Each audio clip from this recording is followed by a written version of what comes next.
Leaders.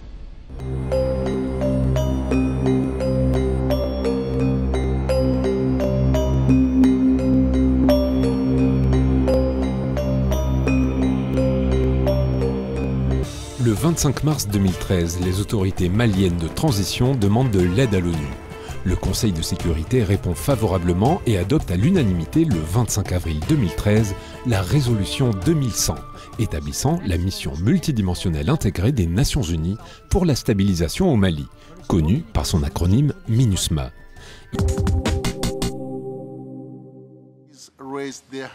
Elle a été adoptée à l'unanimité. La résolution 2100 du Conseil de sécurité visant à créer une force de maintien de la paix va donc être mise en place. Dénommée MINUSMA, all 15 hands went up early Thursday as the UN Security Council formally approved MINUSMA.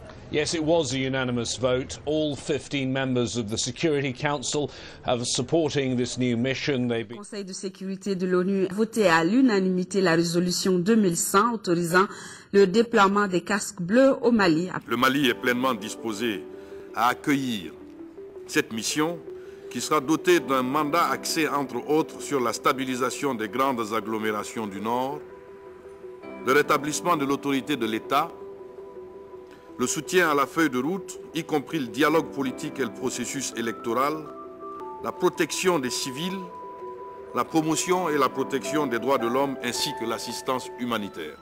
Pour aider les autorités maliennes à faire face aux défis sécuritaires, de gouvernance et de résilience, la MINUSMA a déployé plus de 90% de son effectif sur le terrain, de Mopti à Kidal, en passant par Gao et Tombouctou. Ces opérations de sécurisation sont souvent faites en coordination avec les forces armées maliennes et l'opération française Barkhane.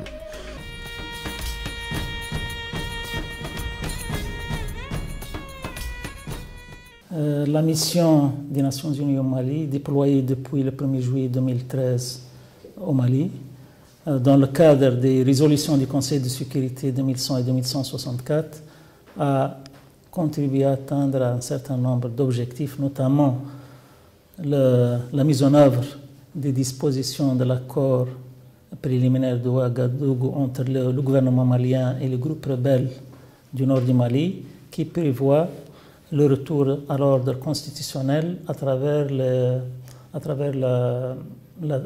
l'organisation des élections législatives présidentielles. Dans ce cadre-là, la MINUSMA a joué un rôle capital en soutenant le déploiement de l'administration malienne au nord du Mali et en soutenant les préparatifs des élections et la sécurisation du processus électoral. Cela a abouti à des élections transparentes, inclusives et libres. Le deuxième acquis, c'est notre réussite à convaincre toutes les parties maliennes à signer l'accord de paix et de réconciliation. Cet accord qui a été caractérisé par le Conseil de sécurité comme un accord historique.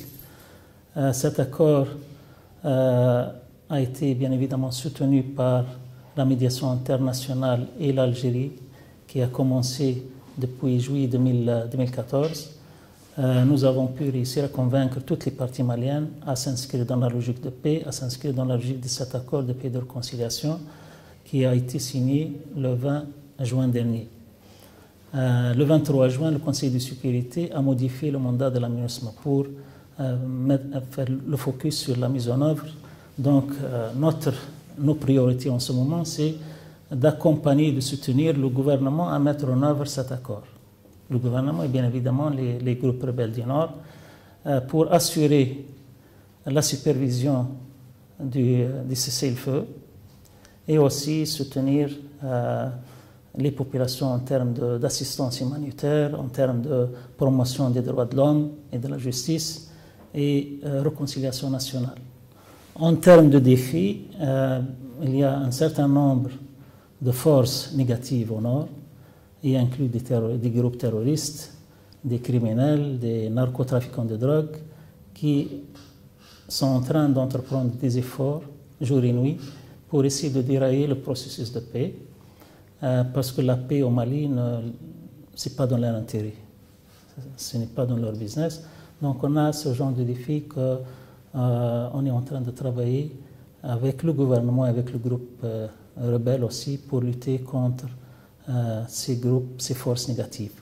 Malheureusement, on n'a pas notre mandat du Conseil de sécurité, on ne lutte pas contre les groupes terroristes, mais on a avec nous la force Barkhane, la force française, qui compte à près de 3000 personnes qui sont là pour combattre les groupes terroristes et les criminels qui sont en train d'essayer de dérailler le processus de paix.